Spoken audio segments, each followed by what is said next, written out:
Well, thank you all for joining us today for the March edition of our Ag Econ webinar series this winter. We do have one more scheduled for April 10th, will be our final session in this series for this academic year, and we'll have our department head Eric Velasco speaking on April 10th, and also Zane Not Afraid. And he'll be talking a little bit about the Intertribal Ag Council and some of the technical support that IAC has available. So mark your calendars for April 10th if you haven't done that already, and that'll finish our series for this year. Also, just a reminder, we do have the recordings of our past 3 months sessions on our website. So if you want to go back and take a look at any of those, they're on the same website that you logged in from today. So today we have two presenters, neither one from MSU, so we have two guests today.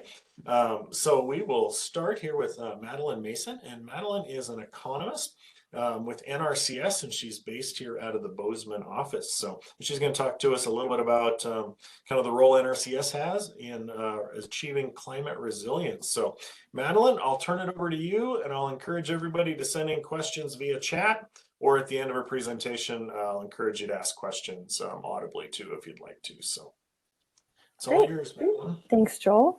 I apologize. I'm going to have to turn my video off here. If you wouldn't mind letting me know when you can see my screen.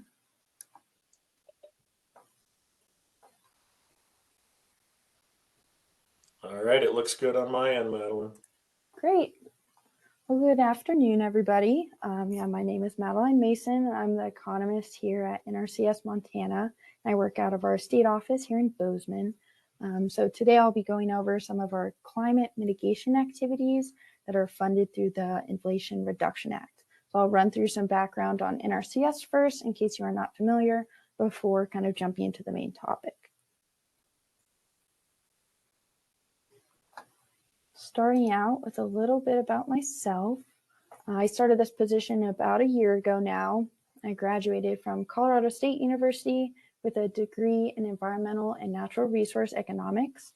I completed my undergraduate honors thesis on the total economic valuation of rights of nature resolution for the Cache-la-Poudre watershed. Currently in my role, I work on a wide variety of projects. I'm responsible for payment schedules, which is our method for providing financial assistance to our producers. I do a bit of work on conifer encroachment at the cost to producers, looking at the loss of AUMs. I work with some of the research scientists over at University of Montana on that. This photo on the left is when I spoke at Partnerscapes this past summer regarding encroachment in the Blackfoot watershed. I additionally work on our PL 566 watershed projects. I occasionally get to work with economists kind of over state borders. So regarding economists in the agency, there are about 30 of us, with a few more being added every few months. It seems they're hiring quite a few right now. We have one national economist and 4 regional economists. Not every state has an economist. But I was lucky enough recently to work with the economists in North Dakota and South Dakota to complete a data analysis for the Northern Great Plains joint venture. Next month, I will actually be traveling to Idaho to assist in a supplemental economics of conservation planning course to some of our NRCS planners in Idaho. And so while a lot of my work is kind of on the technology side of the agency, I'm actually on the program staff. And so that gives me kind of additional knowledge regarding our financial programs. Hence why I'm able to come today to discuss how the Inflation Reduction Act funding works. Starting off with a little background on NRCS. So NRCS is the Natural Resources Conservation Service. We are an agency within the U.S. Department of Agriculture. We are not a regulatory agency. Producers work with us voluntarily. So we offer technical and financial assistance to preserve natural resources. And NRCS was originally known as the Soil Conservation Service, created back in the 30s during the Dust Bowl. And that was when we saw large amounts of soil erosion. We offer financial assistance through various programs. So we have EQIP, the Environmental Quality Incentives Program. This is our largest program. Our planners work one-on-one with producers to develop a conservation plan to address natural resource concerns on their property. This conservation plan is made up of various designated practices. We have CSP, the Conservation Stewardship Program, and this allows producers to take their conservation efforts to a step further than EQIP. So a CSP conservation plan outlines and enhances existing conservation efforts and expands on them. Producers would adopt additional conservation activities while maintaining their baseline level of conservation. We also have ACEP, Agricultural Conservation Easements Program, and this program has two components. We have agricultural land easements and wetland reserve easements. Both are used to limit non-agricultural uses. The agricultural land easements are used to restore or conserve eligible grazing land, while wetland reserve easements restore and enhance wetlands that have been degraded from agricultural uses. So when I refer to the natural resource concerns, the primary purpose of NRCS, these natural resource concerns fall into these categories. So we have soil, water, plants, animals, land, air, energy, climate, wildlife habitat, and invasive species and pests. So the resource concerns addressed on a site will fall into one of these categories. For example, a resource concern within the category plant could be pest pressure. Forage quantity would fall under animal, and then we would have water quality and water quantity are additional examples, obviously under water. Another term I've used is practices. So when we talk about our conservation plan being designated activities or practices, this is what I'm referring to. Our financial assistance is provided for specific conservation activities, and these are outlined in practice standards. And so we have 158 practices here in Montana. Each practice is assigned a code.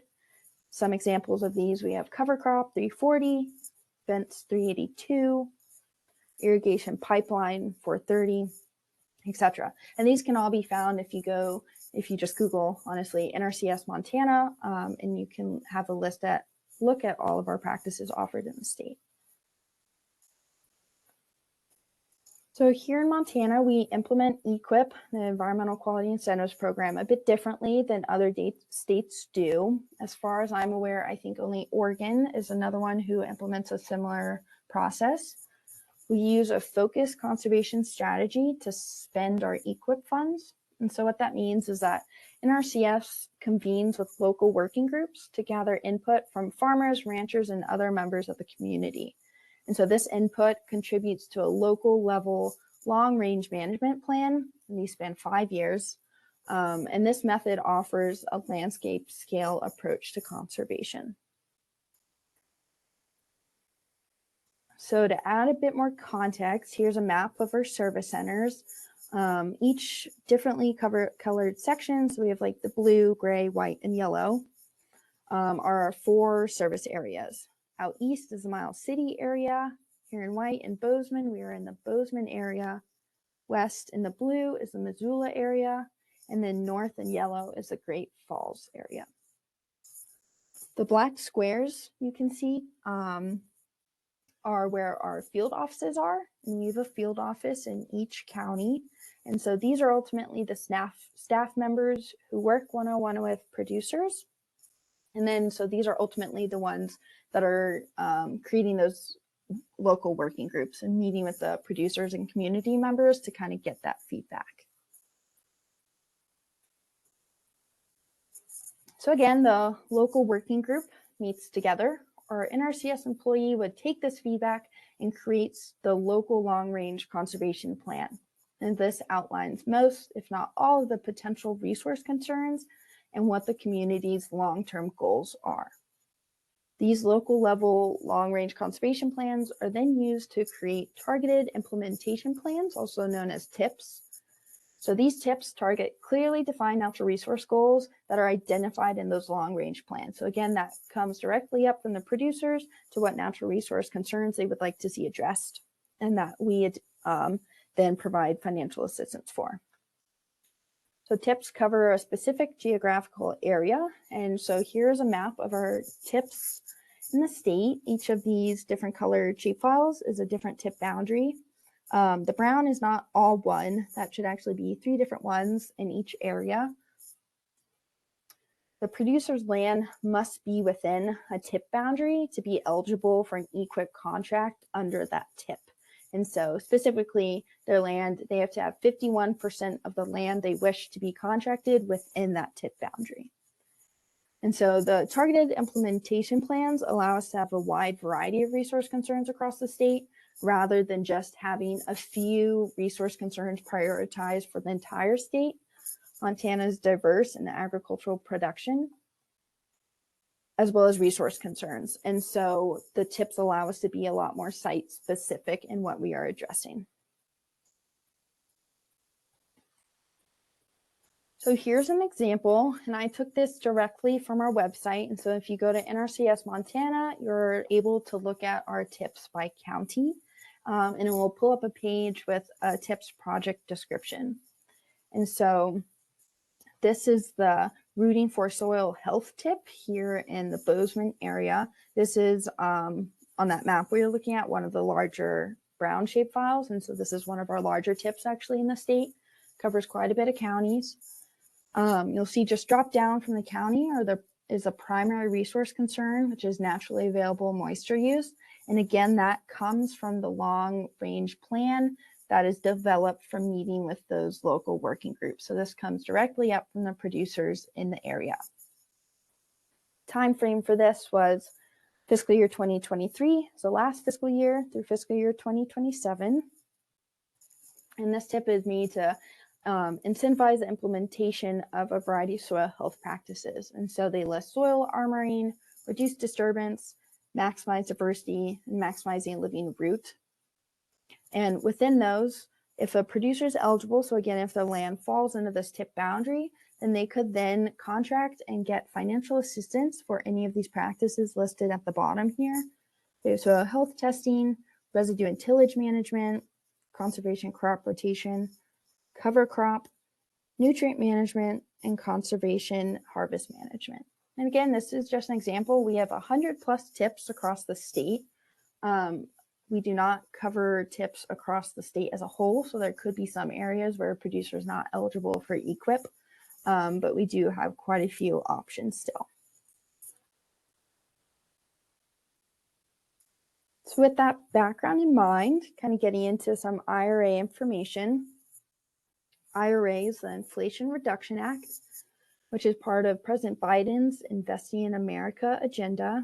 And this provides $19.5 billion in additional funding to NRCS over the next 5 years. So this IRA funding is not solely for NRCS. This $19.5 billion to NRCS is just a portion of this IRA funds. And so the funding given to NRCS is to support USDA's conservation programs that yield climate change mitigation benefits. And so climate change mitigation refers to the reduction or removal of greenhouse gases. It's important to note that this funding is not their own program. So when we looked at the programs before, we have EQIP, CSP, and ASEP. And so the IRA funds are just an investment into these current programs on top of our regular Farm Bill funding. And so this is what the additional funds look like here in Montana. In fiscal year 23, we received $2.8 million for the Environmental Quality Incentives Program, and this is also what we obligated, and then $4.8 million for CSP. You'll see there's a significant increase this year in fiscal year 2024, which is what we're working in right now.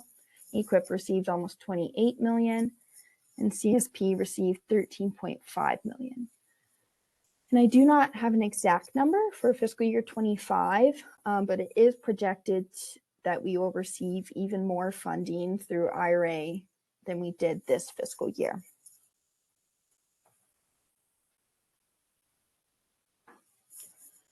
So these IRA funds are not for our programs as a whole. They are only available for climate smart agricultural and forestry activities. And so these are not new practices. These are practices we already offer and that producers could already be implementing. These are just practices that have been designated as climate smart practices, and they've been designated because they produce measurable climate mitigation benefits. So in Montana, we have 45 practices that are CSAF activities. And a full list of these practices can again be found on our NRCS Montana website. These practices primarily fall into one of these mitigation categories. Understanding these kind of from a broader scale can help to understand the reasons for selecting certain activities. And so CSAF activities, I'll use the word activities and practices kind of interchangeably, but they're all referring to the practices we contract. So I'll run through the categories and kind of a brief description or a goal of this category and why the practice would be included here for the mitigation benefits. We have soil health to reduce emissions and enhance carbon sequestration, nitrogen management, implementing the 4 R's of nitrogen management and reducing nitrous oxide. The 4 R's are right source, right rate, right time, and right place. Livestock partnership is to reduce methane emissions from manure. Grazing and pasture is to reduce emissions and build carbon stocks in grazing systems. We have agroforestry to build carbon stocks in perennial biomass in soils. Energy to reduce emissions from ag operations through energy and fuel efficiency systems and operation improvements. And lastly, wetlands, restoring wetlands to enhance carbon storage in soils and vegetation.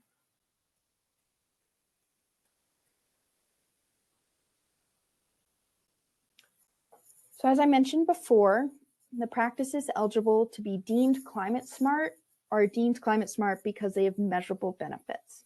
And so these benefits are measured using Comet Planner, which allows beneficial practices to be included in the climate smart designation. Comet Planner is the NRCS version of Comet Farm, if you are familiar with that application. The measurable climate mitigation benefits refers to a reduction in greenhouse gases or the level of carbon sequestration. And so the calculations from Comet Planner come from USDA's Greenhouse Gas Inventory and Assessment Program. This program is managed by the Office of the Chief Economist and is the same program that supports the Environmental Protection Agency's annual Greenhouse Gas Inventory Report. So each fiscal year, in the same way that practices are reviewed to be added to the CSAF list, practices are reviewed each year and can additionally be removed. There are 2 main pieces of criteria a practice must meet when analyzing a practice for CSAF eligibility. So firstly, the activity must result in a direct impact on net greenhouse gases or removal within a scope, and this must be supported by scientific literature. And 2, NRCS must have a science-based methodology for quantitatively estimating mitigation benefits using available NRCS data.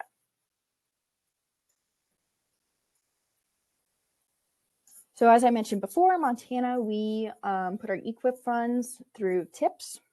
So kind of what does that look like? I'm going to use the Liberty County Soil Health TIP as an example. So this TIP existed previously and has been accepting applications since fiscal year 2022. The last year to sign up is actually this fiscal year, 2024. And so this TIP is just one example of one of the projects that could be accelerated through the use of IRA funding. So again, IRA funding is not its own program, but is going into current programs we have. So here we have EQIP, and this TIP already contains practices eligible for IRA funds, which is why we're able to use IRA for this TIP. This TIP is focused in Liberty County on dryland crop acres and supports producers in implementing soil health systems. And so they incorporate 4 of our 5 soil health principles for NRCS. And the practices in this TIP are conservation crop rotation, residue and tillage management, cover crops, conservation harvest management, and nutrient management. And these fall into the IRA eligible category. So they are designated CSAF activities. And just looking at kind of the effects of this, in the first year using Comet Planner, the TIP resulted in 3,700 tons of reduced CO2 emissions. And just to put that kind of on scale, That's the equivalent of 9.2 million miles driven by an average gas-powered vehicle.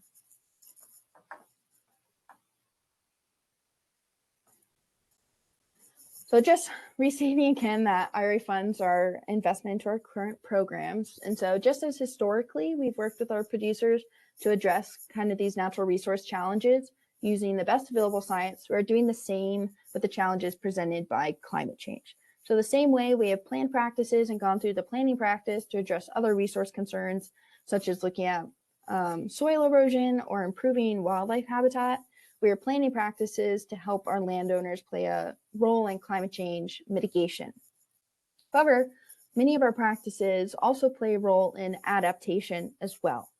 And so climate change mitigation looks at the reduction of greenhouse gas emissions, while climate change adaptation is building the resilience to the effects of climate change. So aiding our producers in building their own resilience to climate change allows producers to maintain their productivity and while conserving and restoring the natural resources on their land. So this could look like implementing soil health practices to reduce water loss and ultimately lessen potential drought stress, or implementing soil health practices to decrease erosion associated with an increase in extreme weather. So our CSAF activities allow our producers to respond to climate change by reducing these greenhouse gas emissions through mitigation, and then additionally allows them to adapt and build resilience to the changing climate, ultimately maintaining the goal of agricultural productivity and agricultural income in mind.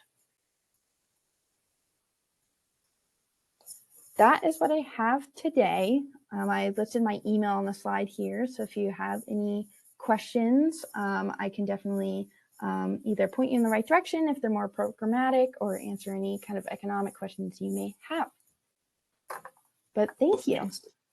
Thanks, Madeline. We've had a couple questions come in while you were presenting, and I'll start with those before I open it up to others to ask questions. So the first one is, do you know how many total acres are enrolled in CSP in Montana? Ooh, I do not know that offhand. I could definitely,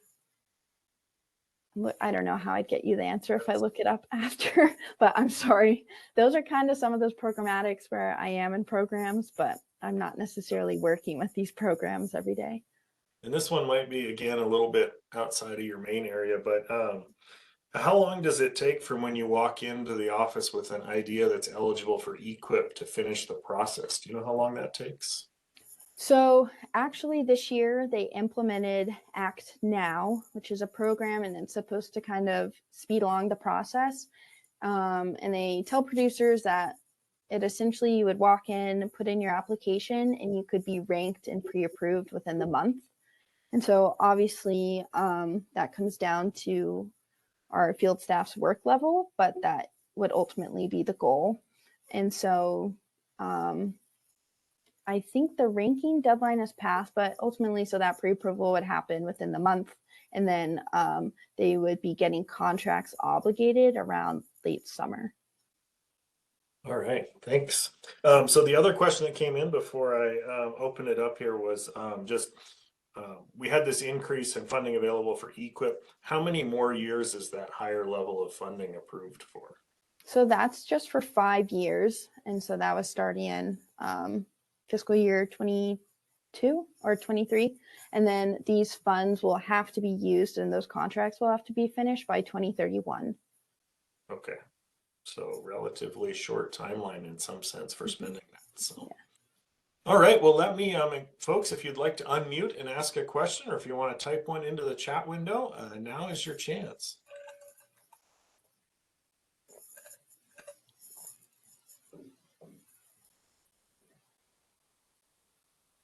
All right, well, Madeline, thank you very much for sharing that expertise with us. Any final comments you wanted to leave us with before we move to our other presenter? No, thank you for having me. And like I said, just if anyone has further questions or the CSP question, for example, feel free to email me. It's just madeline.mason@usda.gov. All right, well, thank you very much, Madeline. We'll shift gears now and move to our second presenter, Dr. Caitlin McCulloch, and she is the current director of the Livestock Marketing Information Center based out of Denver. So, Caitlin, I will turn it over to you. All right. Well, let me Hopefully, I share. gave you the right permissions to share. Think so. Just got to get there. Looks good on my end, or well, I'm seeing your main screen. How's that? Now we got it. Full screen looks good. Excellent. Well, thank you guys for sticking with us this afternoon. And today I'm going to talk about a cattle market update and what to expect moving forward. So the Livestock Marketing Information Center, we're a cooperative nonprofit that works with land-grant universities, and Montana is one of them. And so that's how I am here today. But you can also see the other states that participate in the center, as well as USDA agencies. And then we have associate members listed there on the slide for you as well. All the data today that you're going to see is publicly available through USDA, one of these agencies or another, and those are noted on the screen and are also available through the LMIC website. So I'm going to start by talking about forage and crops, because out of the last 5 years, we've had a lot of drought and a lot of problems to some degree with feed costs continuing to increase. And Montana and most of the West here were very, very dry from, I mean, maybe not so much last year. Last year we had a big recovery type of year, but the previous 3 years was drought after drought after drought. 3 consecutive years for most states, 4 in some cases. And so last year was a fairly big break, and you could see basically west of the Rockies, a lot of white on that drought monitor, which is what we normally like to see. Now, Colorado, where I'm from, Wyoming, parts of Montana, and even parts of western North and South Dakota saw a lot of rain last spring. It seems like this year we're seeing a more normal type of year where precipitation is, within 100% of normal, plus or minus maybe 10%. But we are seeing some dryness develop in that northern tier area. So you can see Montana and North Dakota both having some of those less friendly colors, I guess, on the drought monitor. And what that does basically is that's really what's been setting up our hay markets. And hay prices have been astronomically high for the last couple of years. And a lot of that has to do with what has happened with production and acreage. This map is the 2023 acreage, and you can see where most of the alfalfa production is in those western states, and we're drastically impacted by those high temperature type of years. Now, December 1 hay stocks is the most recent stock data we have. It is not broken out between alfalfa and other hay, and so we kind of eyeball it here, but nationally, the total stock number was up about 6.9%. So a big rebound in the amount of forage or the amount of hay available nationally. Montana had an even better year, up 18% from where it was a year ago. But the thing to keep in mind is these stocks are rebounding from very, very low levels, like the bottom 3 in history. So even though those might seem like fairly substantial gains, we're probably still not at what we would consider a historically normal level, or at a level where we would expect prices to return to more relatively normal levels. On the production side of things, this U.S. total, that was up about 2.2% for alfalfa, and Montana specifically was up again 18% for their alfalfa total production. On the other hay front, we're looking at national production being up 9.5%. So a lot of growth in the amount of other hay that goes into that. And keep in mind, other hay is just anything that's not alfalfa. So it's not necessarily a lower quality. It can be a lot of different types of grasses. And it can be, it covers really the spectrum, but it's anything not alfalfa. Montana saw a 53% increase in the amount of other hay production in 2023. So some very large numbers put out by your state in particular. Most of the dryness in the last year has really centered more around the Southeast and Southern Plains. And so some of that has helped your prices come down fairly substantially. From a national perspective, Prices are still, though, very high. So we're looking at alfalfa still over $200 a ton, but Montana's price in January, at least according to USDA NASS, was $160. And again, this is a blended average price. That is among the lowest prices, though, that I've seen in the US for alfalfa. Most of the West still seeing fairly substantial high prices. Colorado, I did a meeting for them. They were somewhere, I think, north of 250 still.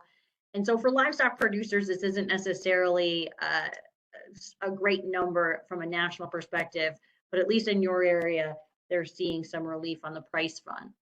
In terms of other hay, prices are again below the national average for Montana, 150 a ton in January, whereas the national average is closer to 170. And again, this varies quite a bit depending on what region of the country you're talking to or about in terms of what it's done for prices.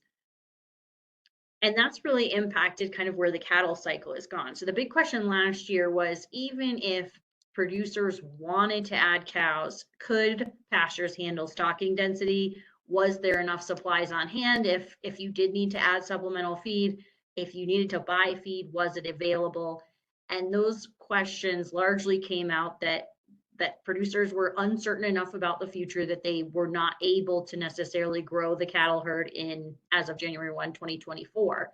But the question is, have we reached a low for this cattle cycle? And I don't think we have. So we're probably still 2 to 3 years out from seeing a national increase in the number of beef cows on hand. And some of that is just, and there's a couple of reasons, and we'll go through that. But essentially, we're in year 10 of a 10-year cycle. This one appears like it's going to be quite a bit longer. So this year's is that thick blue line kind of below the red line there. And that started in 2014. And so we're continuing to mark time here. But I really think you're going to continue to see cattle numbers decline. What's interesting is that Montana was down about 2%, I believe, on January 1. And that was one of the areas that seemed to see more moisture than some of the other country. Colorado was also down, and they received a lot more moisture. So moisture really wasn't enough, at least in a single year, to make the pasture conditions come back, to have all these things line up so that we saw more cows in those fields, and therefore higher numbers of calves coming out. What's interesting to me is that optimism was really obvious in the heifers held as beef cow replacements. And so if we're looking at period in time over history, so this 2024, this is the most recent number, it was down 1.4% from a year ago. That's not all that exciting. What's exciting, or maybe interesting, is that the last 2 years are among the lowest heifers held for beef replacement ever. So you can see this, the last cattle cycle in here, this 2012-11 period, we're well below what they were for those numbers. The other thing I would point out is that prices for feeder cattle did not start declining on an annual basis all the way until 2016. So we had to increase the number of heifers held for replacement almost 5 or 6 years before we saw actually prices come down. So if you think about, when am I going to see prices actually decline? When are they going to stop going up? Because that's usually what people are the most concerned with, is not necessarily how high they'll go. That part's exciting, but the worry is, I don't want to miss my opportunity to sell everything I can before prices start to fall again. And so I think we're still a long way from seeing that price fall. I will say, as economists, we tend to chase prices up, and then we think they're going to hold on longer. And we will see that in some of the charts that I'm going to show you. And it actually will, once we hit a period of enough growth, those prices will come down fairly aggressively once we hit it. But because this heifers held as beef replacements is still so low, it's probably going to be a while before we actually see enough of an increase in the calf crop to see those feeder cattle prices decrease. In terms of total cattle inventory, and this encumbers everything, I just wanted to show you a long-term chart of this so you can see we're at the lowest levels in several decades at this point, and possibly ever. I think because you have so few heifers and we've really cannibalized the female side of the beef herd, that trough, how far and how long we're at the bottom of it is going to take several years. You can see back in 2014, it was more of a V shape. When we talk about V shape, U shape recovery, I think it's going to be more of a U shape because the incentive right now is still that producers are shipping heifers into the beef supply chain as opposed to holding them over. That may change though in some ways, maybe not substantially so, once we see returns to cow-calf producers increase. So one of the keys in 2023 was that we probably didn't actually make enough money per animal to see that invested back into the herd. Now, calf prices were still great and we probably saw some fairly strong revenue, but the issue has been input costs have continued to climb. Inflation really isn't under control.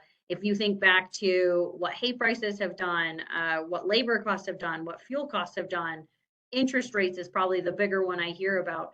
It's just still very expensive. And so even though we've seen revenue continue to climb and climb and climb, those inputs really haven't offered much relief so that that margin has been big enough to really invest it back into the cow herd. But you can see from this chart, LMIC is predicting that those days are going to come eventually. In 2024, we're expecting cow-calf returns to look somewhat similar to what they did in 2014.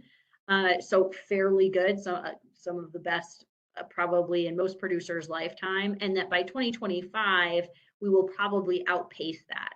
Now, it's too far out maybe for me to call what 2026 is. Could it continue to increase? Yes, but it really depends on what we see happen with the breeding herd and how many calves hit the ground, etc. But we're expecting, definitely a few great years here for cow-calf country. But the input side is one that producers so far have been fairly concerned about, especially on the interest rates. If they're borrowing money to expand the cow herd, that has really been a no-go situation for a lot of people. And so it's going to take that margin, that profitability to increase in order for producers to feel comfortable getting there. This chart is one I like to put together, and I look at this every year. So this is totaling up what beef cow and beef heifer slaughter has done over years and plotting it against what the inventory number showed. And the key point is mostly to see that 2020, 23 and 24 are way outside what the other points are. So we have taken so many females out of this herd that they are well outside what we would consider normal as a proportion to prior year inventory. And that's another point that just tells me we are a long way from being able to turn the cow herd around because we've taken so many of those females out of the system. But it's not been without incentive, right? So one thing that producers are constantly faced with, even if they're not talking about heifers, of whether to keep cows or not, is it worth holding on to that cow and breeding her again, or should we go ahead and ship her to market and capitalize on these very high cutter cow values? And nationally, we're up over very close to 110 at this point per hundredweight. Regionally, it probably varies a little bit, but essentially the prices for cull cows has gotten better and better and better. And when you think about where the industry are some folks opting to retire at this point, ship animals, capitalize on this without dealing with maybe the uncertainty of staying in another year. This is offering that payday so that decision can be a little bit easier. Now, beef cow slaughter is absolutely playing into this price. We're down about 12% year to date from where we were a year ago. And that's helping boost this price. And I'll show you a 90% lean chart. A lot of this is going to that market, which has been red hot this year. And so that's making these choices at least comparable for what producers want to do with their current breeding herd. On the heifer side, we continue to see those heifers move into feedlots, which I mentioned. The percent of heifers on feed is about 40%. This is a very high level. And what I would also note for you is that it's very different from where we saw levels back in even 2014. So in the last cattle cycle, yes, we killed more heifers, but we were only doing it to the tune of, 34 to 36% on feed. And we have remained over 38% for several years at this point. Now, is this a new normal? Do we just, in general, are we expecting a smaller cow herd moving forward? Quite possibly. The last cattle cycle, we did not come back to pre-cattle peak inventory levels. We remained below that. And if you think back to that general cattle inventory chart, the slope of the line is down. So I would expect, even if we rebuild the herd to some extent, we are likely not going to come back to previous local peak levels, if that makes sense. This heifer on feed number, though, has helped with the beef supply chain. If you think about cattle on feed and follow any of that, we have still somehow remained cattle on feed above a year ago, even though by all accounts we have less animals available. That's because that higher proportion of heifers is masking some of the more fundamental basis of just a smaller calf crop in general. Now, we do expect cattle on feed numbers to come down. Seasonally, they normally come down in the summer, but I would expect these at some point this year, probably before the summer, we will dip cattle on feed below a year ago and struggle to probably get it back above a year ago without a substantial thing like drought sending more animals into that space. There's been a little talk about how many cattle on feed are over 150 days and 120 days, and people being maybe concerned with that level.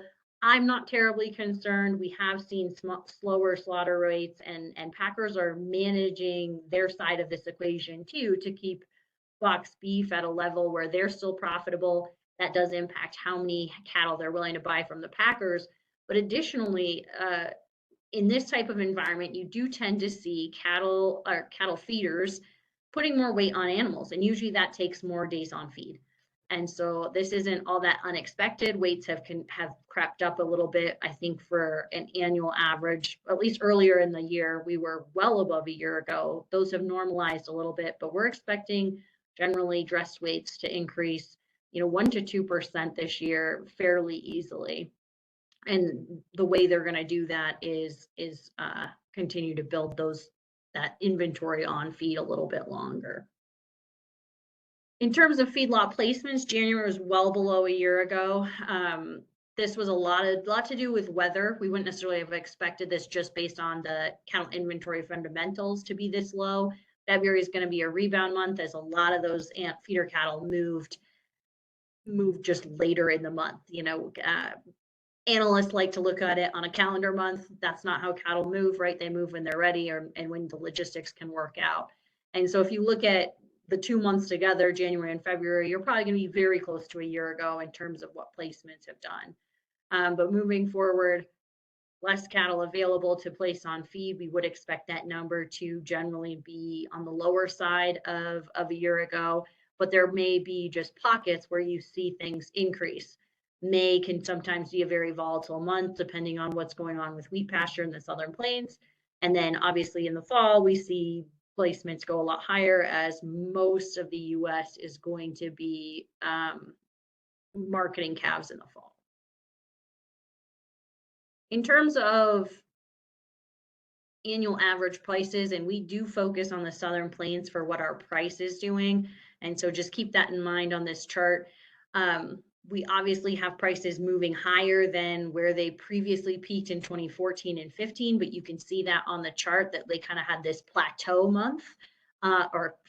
plateau years. So we saw a run up from 2009 to 13, a sharp spike up, which I would argue, we're probably in that sharp run up right now.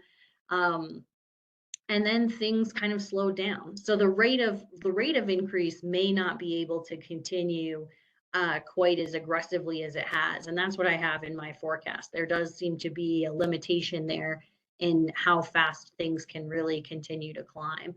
But this is our best guess that you are going to see new record all-time highs across every single category, possibly outpacing it by a lot. But where that ends is maybe the bigger question, because you can see from 2016 to 17, that's a substantial drop in an annual average price. And that caused a lot of havoc in the cattle industry in general. And so that's the drop you got to watch out for. In terms of feeder cattle markets today, this is the 7 to 8 weight chart for Billings, Montana. You guys are sitting roughly at 270 per hundredweight, so well above a year ago. This was kind of the peak that you saw last year for this weight group, and then it dropped off in the fall. I obviously think you're going to outpace this year since you already have, and probably see a fairly strong price from here on out. Now, last year, though, you really saw prices continue to rise from basically January to about October. Does it see more of a plateau this summer? Possibly. Will you see as big of a drop in the fall? That's a good question. I don't think you will, but we'll have to see what happens to some degree. So 5 to 6 weights has been one of the more interesting markets to watch, especially in the spring, as stockers and backgrounders are really interested in securing cattle supplies. Last year, there was a ton of enthusiasm as it seemed like we were finally going to break the drought. I think that enthusiasm is here again this year. Your 5 to 6s are knocking on 345, an outstanding price by probably every measure. You saw a little bit of plateau here in last year. I think you're going to see that again. Drought would be maybe the reason you don't see or it would be the reason that you see some volatility. But essentially, we're expecting prices to hold fairly firm again. And move through this year without maybe a lot of seasonality in this market. And it does somewhat depend on what happens with the feedlot. We have them losing a little bit of money here in the first quarter, but things turning around fairly quickly this year. That might incentivize them to be able to pick up some more lightweight cattle here later in the year. And feed prices we also have coming down. And so I think the incentive might be there to place a few more lightweight cattle than maybe they typically do. But where that breaks out in terms of cost of gain on grass versus in the feedlot, that'll largely be one of the determining factors for what happens with lightweight, because they're going to have just a little bit more flexibility. This is the 5 area market for fed prices, and you can see we're just under 190. I think 187 was last week's average. Not a lot of seasonality happening in this market either. A few blips here of volatility. Keep in mind, the biggest demand period of the year is going to be in the summer. And so heading into Memorial Day is when we start to see maybe some more movement in the wholesale prices, and gearing up for that in this time period, and probably really kicking into gear in the next 2 weeks or 2 to 4 weeks, I would say. We typically see peaks in fed cattle prices annually in the second quarter. I think your peak this year is going to be in the fourth quarter. And some of the reason I say that is that when you consider what the economy may or may not be doing, if you are a believer that the Fed will decrease interest rates, I think that's going to help spur the economy forward, and we're going to see just more demand from a beef perspective in that time period. And I think that's going to help drive those fed cattle prices even higher in the fourth quarter. Not that second quarter won't be great. I mean, you're basically looking at a fairly strong fed cattle price throughout the year. I don't expect it to dip below a year ago, which includes maybe some slowness in June or July, even though we are going to have maybe some lumpy cattle closeouts coming in here. But largely, we're thinking that price should maintain above a year ago status for most of the year, or if not all the year. Here's our price forecast, and you can see the percentages, and the percent in the middle on fed cattle price. We're expecting an annual average of up about 10%, and next year up about 8.5%. It's really tough to see how to forecast how high and how fast these things climb. Last year, we were up 21% or 22% when the year closed out for fed cattle prices. Maybe the more concerning one is how quickly and how fast the 5 to 6 weights have gone up. I recently had to move these prices up $20 a hundredweight, which is an enormous move. Usually we are able to move it up a lot slower in a lot less time period. So that's been interesting to watch. But you can see between 2024 and those 2025 prices, I do have the pace of increase slowing down quite a bit. And that's on a 5% decrease in slaughter or in production, beef production in both years. So the rate of change is maybe just a signpost of, we may be getting towards the top. And once we hit the top, the next question is, when do we start seeing things come down? So I'm not thinking it's in 2025. It probably will not be in 2026, but that's where, it gets a little bit more questioning out, or a little bit more uncertainty that far out. I like to look at this chart because we can add more pounds to carcass, but in the byproduct values, there's no way to add additional kidneys or more hides onto the same steer. And so this one was really interesting in the last cattle cycle. We were as high as $16.68 a hundredweight, and we were over $14 a hundredweight for 65 weeks in a row. Now, when prices are high, maybe the drop value doesn't matter as much, but when prices come back down, if you have an export market that still is demanding U.S. variety meats and hides and the byproducts, that can be a substantial portion of, or a substantial boost to what your overall price is. It's a little concerning that this byproduct value hasn't held together as well as the meat price, but also a much smaller percentage of the carcass. But it's something interesting to think about. Now, a lot of this loss is maybe more tied to the changes related to the tanning industry and how people view leather and want to use leather in their everyday products. Tanning is under a lot of scrutiny usually when it comes to environmental regulations, and so some of that may be playing into it. But food for thought, and this is one that we usually watch when we see, especially when cattle numbers constrict quite a bit, which we are expecting them to. Just real quickly touching on exports. This has been something that I would expect to have decreased a lot more based on our very high prices here, but they were actually only down 4% in January. And we did see pullback from China, Taiwan, Japan, and South Korea. So all of our major markets bought less. And we're going to expect this number to continue to be below a year ago, probably maybe even as much as 10% by the time the year's over. We just expect that beef price to be high enough that people will not necessarily look to the U.S. for their beef supplier because of those very high prices. On the U.S. demand front, box beef has been fairly stable. Again, the packers are looking at this, managing their margins, trying to keep this price relatively high since they are paying so much for fed cattle at this point. It's good that it's continued to seasonally increasing. This is the negotiated value, so that's everything on the spot market. And the thing to keep in mind there is that when you do have higher priced beef products, retailers and restaurants tend not to buy so far out. And so you see more volatility in that spot market price just related to having things operate on a much shorter window and maybe getting short of product and buying on that spot market.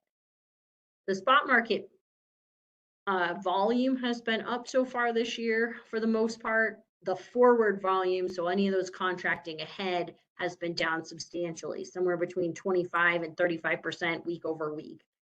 So that's anything bought with the delivery date 21 to 90 or more days out. We mentioned cutter cow prices. This is the boxed cow beef cutout value. So the other one is representing fed cattle and how that shakes out as an aggregate value. This is representing those cull cows and how much that value is. This is an incredible run up in price. And it does not seem to be slowing down. And one of the bigger challenges has been the 90% lean market, which this is the fastest and highest this has risen in this time period ever. It's up 25% or so since the start of the year. The closest we've ever seen this is 2014, which rose about 15% in this time period. It went on in 2014, it went on to rise up 40% at its peak. I think we could get there. That would be about a 355 price for this year, but I don't think this kind of rate of increase is sustainable. I mean, this is an incredible amount. If you think about how that's going to impact ground beef at the supermarket, restaurants that feature any kind of ground product, whether it's burgers or tacos or you name it, this is going to force restaurants to change prices. This will force retailers to probably move up a lot of those products. And what's interesting is that that's with us importing an enormous amount of product, mostly lean, coming from other countries. So the US beef and veal imports were up 38% in January. We have them up somewhere in the 15% neighborhood for the year. Australia doubled its imports from where it was a year ago. Uruguay up 87%, New Zealand up 62%, Brazil up 48%. Now, most of this is going to be frozen products, so it's not going to be a direct relation to that 90% fresh product, but that may mean retailers or restaurants kind of change what they are buying if they can, to maybe capitalize on maybe a slightly less expensive product if it even comes down. But the point is, it hasn't really impacted that lean market. And this is a January number. That's the earliest we have for trade data. And if you think about this 90s price is a March weekly, you really can't even see that imports affected this at all. And so that's been really fun to watch. It'll be interesting to see how high that 90s price can go, and then what it means for producers culling cows, because if that 90s price continues to escalate, you're going to see those cull cow values continue to climb as well. And the more we continue to take out of that cow herd, the longer it's going to take to rebuild the cow herd, but also the higher those feeder cattle prices will likely go, and eventually fed prices as well. We're going to touch really briefly on the consumer, and then I'll wrap up. But the question has been, well, how is this impacting the consumer? I mentioned ground beef.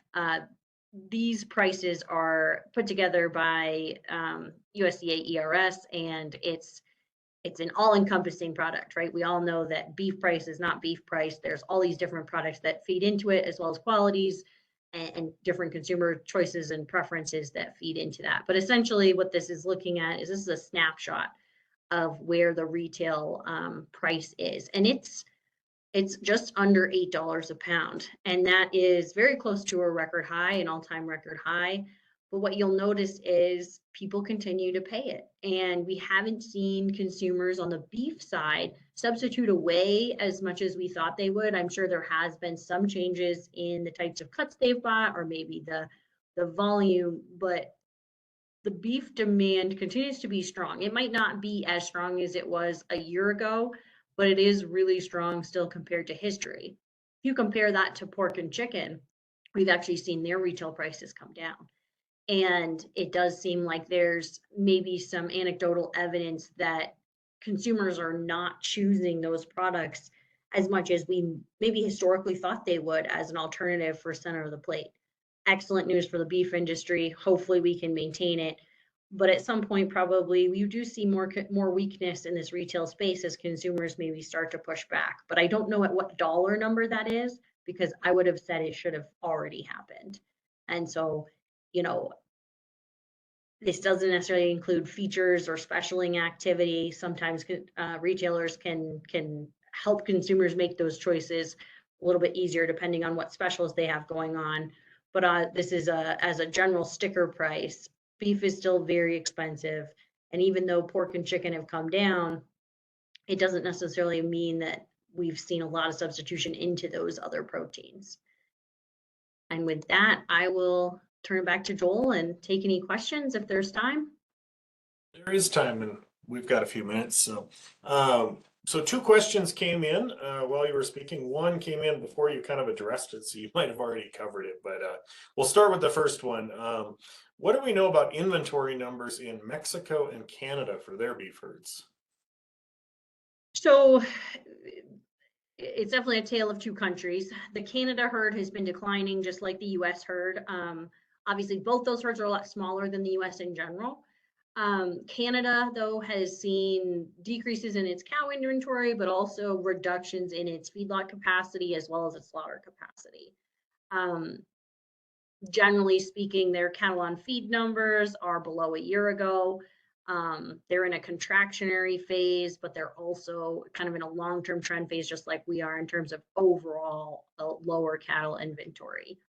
Mexico is almost in, I don't know if you'd say the opposite situation. So they don't have, like, Canada has a lot of excellent data resources, whereas Mexico doesn't have the same resources that we can just look up what the cow herd is or look up what feeder cattle capacity is. And so a lot of it comes from USDA and their outposts down there through FAS.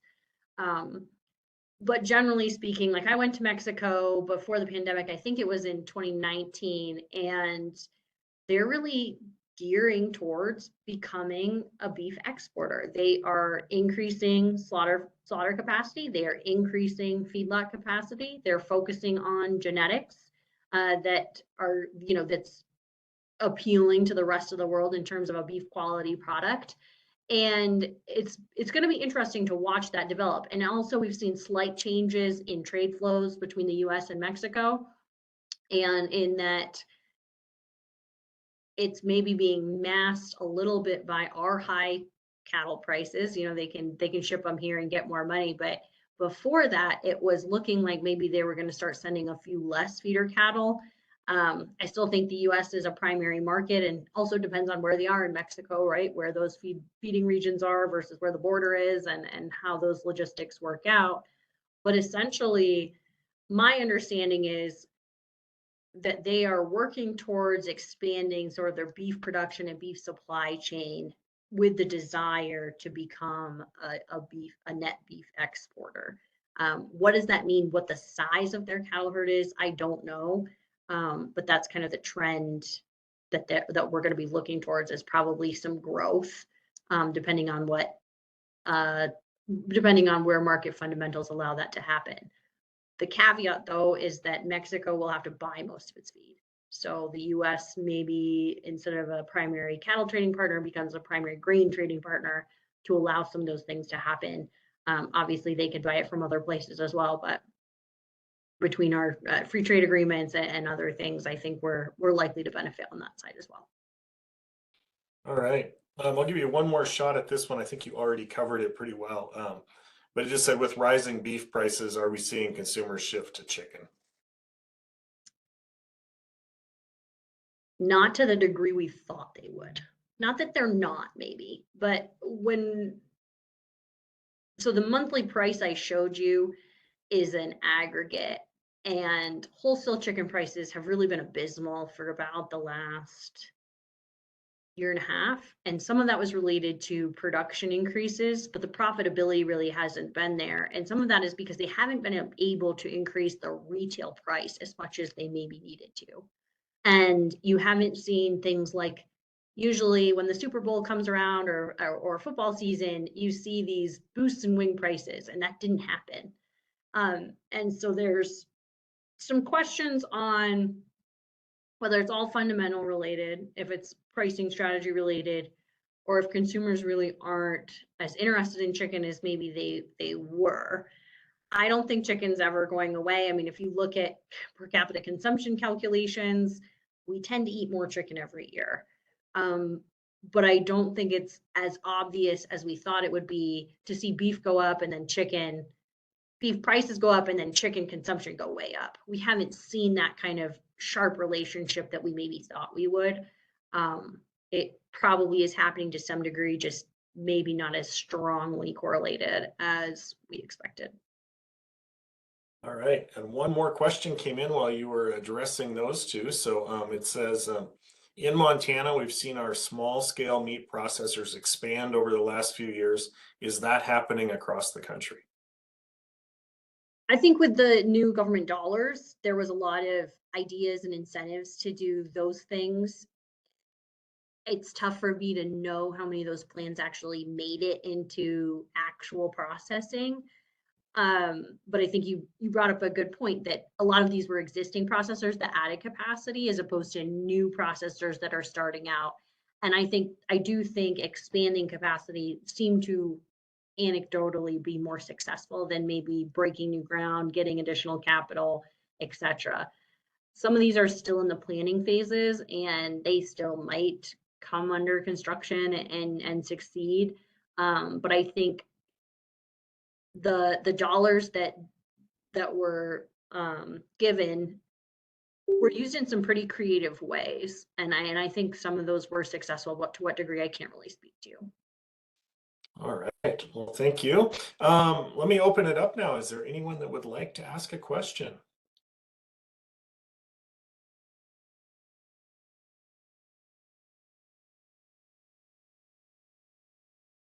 All right. I don't know if that's our long enough awkward silence, but it seemed like a while to me. So any final comments, Caitlin, before we wrap up?